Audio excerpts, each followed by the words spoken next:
Hello বন্ধুরা, সেলাইয়ের চ্যানেলে তোমাদের সবাইকে স্বাগত জানিয়ে শুরু করছি।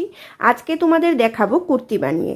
তো দেখো, সবার প্রথম যা জানা দরকার তা হলো কুর্তি বানাতে গেলে আমাদের কয়টা মাপের দরকার পড়ে। টোটাল 9টা মাপের দরকার পড়ে। লম্বার মাপ, বুকের মাপ, কোমরের মাপ, হাতাটা এখানে আমি দেব না, হাতার পরিবর্তে এখানে কুচি হবে। হাতার পরিবর্তে কাস্টমার কুচি চাইছে, তো যে কাপড়টা বাঁচবে এই কাপড়টা দিয়ে যতটা কুচি দেওয়া যায় ততটা দিয়ে দেব। তো বগল বা আর্ম হোলের মাপ, কাঁধের মাপ, আর সাইডের যে আমরা কাটাটা দিয়ে থাকি এটার মাপটা কিন্তু আমরা উপর থেকে কাঁধ থেকে সাইডের কাটার মাপটা নিয়ে থাকি। তো ওই কাটার মাপটা সামনের গলা আর পেছনের গলা। তো টোটাল আমাদের 9টা মাপের দরকার পড়ে। 9টা মাপ হলেই কিন্তু আমরা একটা কুর্তি রেডি করে নিতে পারি।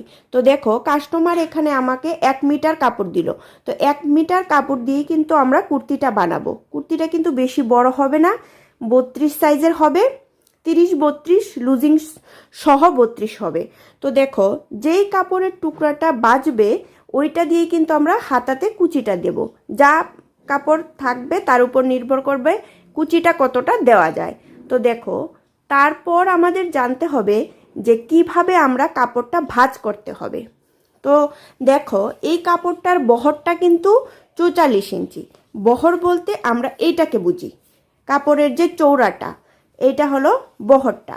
তো দেখো, আমরা কাস্টমারের বডি থেকে মেজারমেন্ট করে তারপর আমরা কাপড়ের কিভাবে ফোল্ডিং করব এইটা আমরা ভাঁজ করব। তো দেখো, এইটা কিন্তু আমি এইভাবে ভাঁজ করলাম। এইটা যেহেতু কাস্টমারের ফিগারটা বেশি বড় না, এই জন্য আমি এইভাবে ভাঁজটা করলাম। এইভাবে একবার ভাঁজ করার পরে আমাদের কাস্টমারের পুরো বডিটা এইভাবে চলে আসছে। তো দেখো, এটা হলো সামনের পার্টটা আর এটা হলো কামিজের পেছনের পার্টটা চলে আসবে। এইভাবে একবার ভাঁজ করার পর আবার এইভাবে ফোল্ডিং করে দিলেই কিন্তু আমরা কাপড়টা যেভাবে ভাঁজ করে রাখলাম এই পজিশনটা কিন্তু চলে আসছে। তো আমি কিন্তু এখানে কাগজ দিয়ে দেখালাম, কারণ কাপড় দিয়ে বুঝাতে গেলে অনেকটা সময়ের দরকার। এই জন্য কিন্তু আমি এখানে তোমাদের বুঝার সুবিধার জন্য শুধু কাগজ দিয়ে তোমাদের দেখিয়ে দিলাম। তো এখন মেজারমেন্টটা বার করব। সবার প্রথম আমরা লম্বার মেজারমেন্টটা নিয়ে নেব। তো দেখো, কাঁধ থেকে টোটাল লম্বাটা হবে 32 ইঞ্চি। তো এখানে আমি আরও 3 ইঞ্চি এক্সট্রা নেব সেলাই মার্জিন সহ। তো আমি এখানে 35 ইঞ্চিতে মার্ক করে নিলাম এইভাবে। তো ওই সাইড থেকেও এখানে আমরা 35 ইঞ্চিতে মার্ক করলাম। তো এখন আমরা দুইটা দাগ এইভাবে মিলিয়ে দেব।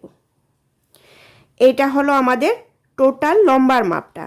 আমরা কিন্তু এখানে পুরো সেলাই মার্জিন সহ কিন্তু 3 ইঞ্চি এক্সট্রা নিলাম। আমি কিন্তু একটু বেশি নিলাম, তোমরা চাইলে 2.5 ইঞ্চিও নিতে পারো। আমি এখানে কিন্তু 3 ইঞ্চি নিলাম। পুট গলার জন্য নেব 2.5 ইঞ্চি। এইভাবে এখানে 2.5 ইঞ্চিতে মার্ক করলাম।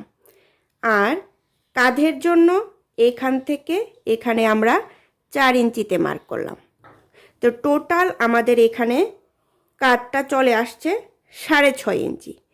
তো দেখো, পুট গলাটা কাটিং করার পর কাঁধের এই সাইডে 1/2 ইঞ্চি যখন সেলাই মার্জিন চলে যাবে, আবার এই সাইডে 1/2 ইঞ্চি সেলাই মার্জিন চলে যাবে, তখন এটা আমরা 3 ইঞ্চি পেয়ে যাব। আর যেহেতু এটা স্লিভলেস, 3 ইঞ্চি কিন্তু আমরা রাখবো। আর কাঁধ থেকে নিচে আর্ম হোলের জন্য আমরা 5.5 ইঞ্চিতে মার্ক করলাম। আর কামিজটা যেহেতু 32 ইঞ্চি বানাবো, 32 ইঞ্চি কিন্তু লুজিং সহ। তো দেখো, 32-এর 4 ভাগের 1 ভাগ হলো 8 ইঞ্চি। তো 8 ইঞ্চিতে আমরা এইভাবে এখানে মার্ক করে দিলাম। আর এই কাপড়টা কিন্তু আমরা এক্সট্রা নিয়ে নিলাম। এখন আমরা এইভাবে সোজাসুজি দাগটা এইভাবে মিলিয়ে দিলাম। এখন আমরা আর্ম হোলের জন্য বার করব। উপর থেকে যে দাগটা দিলাম এটা ঠিক মাঝ বরাবর ধরে আমরা আর্ম হোলের শেপটা দিয়ে দেব। আর এইখান থেকে আমরা 1 ইঞ্চি রাখবো গোলাইয়ের জন্য। এখান থেকে ডাউন করা শুরু করে এইভাবে দেখো আমরা আস্তে আস্তে গোল শেপ দিয়ে দিয়ে আমরা আর্ম হোলটা বার করে নিলাম। তো এইখানে কিন্তু আমরা 32 ইঞ্চি দিলাম। তো 32-এর 4 ভাগের 1 ভাগ হলো 8 ইঞ্চি। আর উপর থেকে যে আমরা সাইডের যে কাটাটা দেব এটা 18.5-তে দেব। তো দেখো আধা ইঞ্চি সেলাই মার্জিন বাদ দিয়ে আমাদের এইখানে আসছে উপরের কাটা, সাইডের যে কাটা জায়গাটা শুরু করব এটা আসছে এইখান থেকে। তো এখানে একটা আমরা মার্ক করে রাখলাম। তো এইখানে কিন্তু আমরা 8.5 ইঞ্চি লাগবো কোমরের সাইডটা, এখানে একটুখানি লুজিং রাখবো।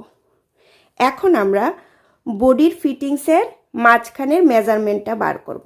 তো ফিতাটাকে এইভাবে রেখে অর্ধেক করে দিলেই কিন্তু আমরা মাঝখানের মেজারমেন্টটা চলে আসবে। এটা হলো কামিজের কোমরের মেজারমেন্টটা। দেখে নাও আমি কিভাবে সহজভাবে বার করছি। এভাবে ফিতাটাকে রেখে হাফ করে দিলেই কিন্তু আমাদের এখানে কোমরের মেজারমেন্ট চলে আসছে। তো এখানে কিন্তু আমরা 8 ইঞ্চি রাখলাম আর এখানে দেব 7 ইঞ্চিতে এইভাবে। এখন শেপ স্কেল দিয়ে আমরা আস্তে আস্তে শেপটা দিয়ে দেব। শেপ স্কেল দিয়ে দিলে দেখো শেপটা কতটা সুন্দর চলে আসে। এইভাবে দাগের সাথে মিলিয়ে মিলিয়ে আমরা দাগ দিলেই কিন্তু পুরো মেজারমেন্টটা চলে আসে। আর দেখো আমি শেপ স্কেলটা কিভাবে এখানে ধরলাম, রাউন্ড শেপটা এভাবে ভিতরের দিকে দিয়ে কিন্তু আমরা ধরলাম।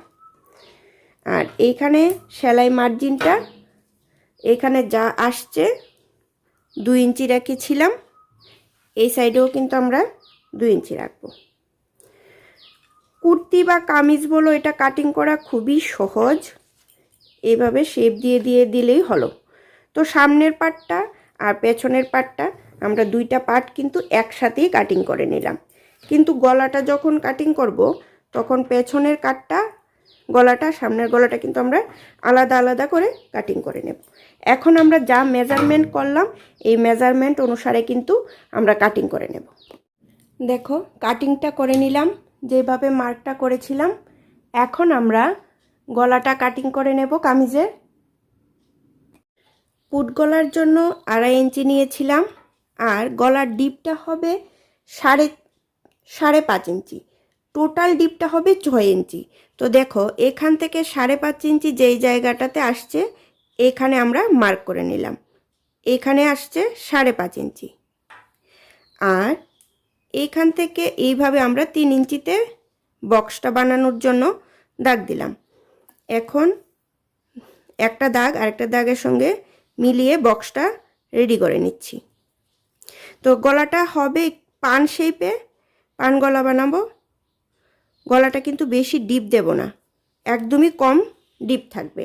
তো এইখান থেকে কিন্তু আমরা শেপটা নিয়ে আসব। এইভাবে পান শেপটা তৈরি করে নিলাম, বাস। আর এখানের চৌড়াটা 2.5 ইঞ্চির বেশি কিন্তু আমরা দেব না, কারণ গলার সামনের যে চৌড়াটা এটা টোটাল 5.5 ইঞ্চি যাতে আসে এইভাবে কিন্তু আমরা মার্কটা করলাম। দেখো এখানে 2.5 ইঞ্চি পর্যন্তই কিন্তু আমরা গলাটা গোল শেপটা দেব। আর 2 সুত রাখলাম সেলাই মার্জিনের জন্য। এইভাবে কিন্তু আমরা পান শেপটা দিয়ে দিলাম। যেভাবে মার্কটা করেছি সেম দাগের উপর দিয়ে দিয়ে কিন্তু আমরা এখন কাটিংটা করে নেব। এই পান শেপের গলাটা খুব এখন চলছে, এটা ভীষণ সুন্দর, ভালোও লাগে দেখতে। আর গলার পট্টির জন্য যেহেতু এখানে কাপড় একটু কম আছে এই জন্য এটা দিয়ে আমরা উড়েপ করে কাপড়টা কাটিং করে নেব। দেখো পান গলাটা কিন্তু রেডি হয়ে গেল। একটুখানি দেখিয়ে দিচ্ছি শেপটা কেমন আসছে।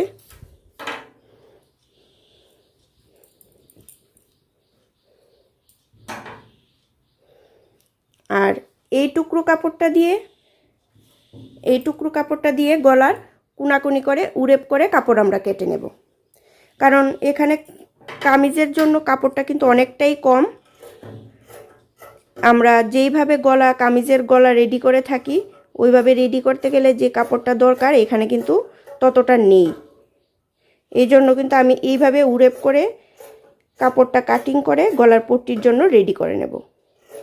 সামনের গলা পেছনের গলা সেমভাবে এইভাবে কাপড় কাটিং করে কোনাকুনি করে এইভাবে জয়েন করে কাপড়টা লম্বা করে পট্টি করে তৈরি করে নেব। কিন্তু সামনের গলাটা যেইভাবে আমরা কাটিং করেছিলাম পেছনের গলাটাও আমরা সেম একইভাবে কাটিং করব, শুধু পেছনের গলাটা গোল গলা হবে। তো দেখো ডিপটাও সেমই থাকবে, 5.5 ইঞ্চিতে মার্ক করে নেব, সেমই থাকবে, শুধু জাস্ট রাউন্ড শেপটা দিয়ে দেব, পান গলা হবে না, পেছনেরটা গোল গলা হবে। একই কাটিং এইভাবে কাটিং করে দাগ দিয়ে এখানে আমরা গোল শেপ দিয়ে দেব। এটা খালি জাস্ট গোল শেপ হবে, ডিপটাও একই থাকলো, 6 ইঞ্চি থাকলো, শুধু গোল শেপে থাকলো। গলাটা কাটিং করে নিলাম।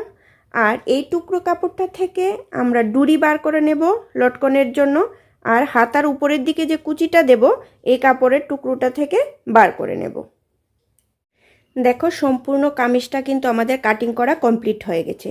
এখানে সামনের পাটটা পেছনের পাটটা আছে এখানে ডুরির জন্য, আর এখানে রাখলাম হাতার কুচির জন্য, গলার পট্টির জন্য, আর এটা হলো লটকনের জন্য। তো সম্পূর্ণ কামিজটা কিন্তু আমাদের কাটিং করা কমপ্লিট। এখন আমরা সেলাই করে নেব। তো সবার প্রথম আমরা গলার পট্টির কাপড়টা সেলাই করে গলার মধ্যে আগে পট্টির কাপড়টা বসিয়ে দুইটা গলা কিন্তু আমরা রেডি করে নেব। দেখো পট্টির কাপড়টা আমি কি করে রেডি করে নিলাম। এভাবে জয়েন করে আমরা পট্টির কাপড়টা রেডি করে এই জয়েন্টের জায়গাগুলো আমরা এভাবে চেপে দুইটা কাপড় দুই দিকে দিয়ে দেব। দেওয়ার পর আমরা কাপড়ের সামনের দিকে পট্টির কাপড়টা এইভাবে বসিয়ে আমরা ঘুরিয়ে প্রথমে সেলাই করে দেব। দিয়ে ছোট ছোট আমরা কাট দেব, যাতে সেলাই যেই জায়গাটাতে আমরা করলাম এই সেলাইটা যাতে না কাটে। তারপর আমরা এই পট্টির কাপড়টা ঘুরিয়ে একদম পুরো পেছনের দিকে নিয়ে আবার সেলাই করে দিলেই কিন্তু আমাদের গলাটা রেডি হয়ে যাবে। সেমভাবে আমরা পেছনের গলাটাও কিন্তু রেডি করে নেব। এখন আমরা কাঁধ দুটো জয়েন করে নেব। তো দেখো কাপড়ের সামনের দিক দুটো ভেতরের দিকে রাখলাম, আর উল্টো দিক দুইটা একটা এই সাইডে একটা এই সাইডে রেখে কাঁধ দুটো জয়েন করে দিলাম। তো দেখো পেছনে কিন্তু আমরা পেছনের পাটের সাথে একবারে ডুরিটাও অ্যাটাচ করে নিয়েছি। কাঁধ দুটো জয়েন করার পর এই যে আমরা কুচি দিয়ে হাতাগুলো বানালাম এটা জয়েন করিনি। এখন কিন্তু আমরা তালপাটটা কাটিং করে নেব। দেখো এইখান পর্যন্ত কিন্তু আমাদের বডি ফিটিংস, তো বডি ফিটিংস থেকে আমরা ঘুরিয়ে এইটুকু পর্যন্ত আমরা তালপাট কাটিং করে নেব। তো তালপাটটা কিন্তু আমরা শুধু সামনের পাটটাতেই কাটিং করব, এটাতে হালকা করে কাটিং করে দেব। সেমভাবে ওই সাইডটাতেও কাটিং করে দেব। তোমাদের যদি এইভাবে কাটতে অসুবিধা হয় তো তোমরা অবশ্যই মার্ক করে তারপর কাটিংটা করবে। তো এখন আমরা এই কুচিগুলো হাতের মতো করে জয়েন করে নেব। এখানে কুচিটা একটুখানি দেখিয়ে দিচ্ছি। দেখো এই সাইডটা কিন্তু আমাদের সমান ছিল, আর এই সাইডটা আমরা ছোট থেকে একটুখানি বড় করেছিলাম, আর কুচিটা কিন্তু আমরা এই সাইডেই তুললাম। তোলাতে কি হলো, এই সাইডটা অটোমেটিক বড় থেকে ছোট চলে আসলো। এখন আমরা সাইডের যে ফিটিংসের জন্য দাগটা দিয়েছিলাম এখন আমরা সাইডের ফিটিংসটা করে নেব। তো দেখো কোন পার্টটার পর কোন পার্টটা জয়েন করতে হয় এটাও কিন্তু শেখার বিষয়, না হলে কিন্তু তোমরা আগে পরে করলে খারাপ হয়ে যাবে বা সময় বেশি লাগবে। তো এখন আমরা দেখো সাইডের যে মেজারমেন্টটা নিয়েছিলাম এখান থেকে এখানে 32, তারপর এখানে 1 ইঞ্চি এটা থেকে কম, আবার এখানে আধা ইঞ্চি বেশি আছে। তো এইভাবে ফিটিংসটা করে নেওয়ার পর তারপর আমরা কামিজের যে এই দুইটা সাইডের মুড়িটা ভেঙে এইভাবে আমরা সেলাই করে সম্পূর্ণ কামিজটা কিন্তু আমরা রেডি করে নেব। এখন খুব সিম্পল কাজ, এটা খুবই সহজ। সম্পূর্ণ কুর্তিটা ফিটিংস করার পর দেখো লুকটা কতটা সুন্দর আসছে। আর তোমরা যারা সম্পূর্ণ ভিডিওটা দেখেছো তোমাদের জন্য খুব সুন্দর আর গুরুত্বপূর্ণ একটা টিপস আছে। দেখো সবার শেষে কিন্তু আমি এই টিকুনগুলো দিলাম ফিটিংস করার পর। সবার শেষে কেন দিলাম, কারণ বডির যে কার্ভটা এটা খুব সুন্দর আসে, ফিটিংস পরার পর খুব সুন্দর ফিটিংস চলে আসে। তো তোমরা অবশ্যই কমেন্ট করবে, আর যদি ভালো লেগে থাকে তাহলে তো অবশ্যই লাইক কমেন্ট শেয়ার আর সাবস্ক্রাইব করে দেবে। আবার দেখা হচ্ছে পরবর্তী ভিডিওতে।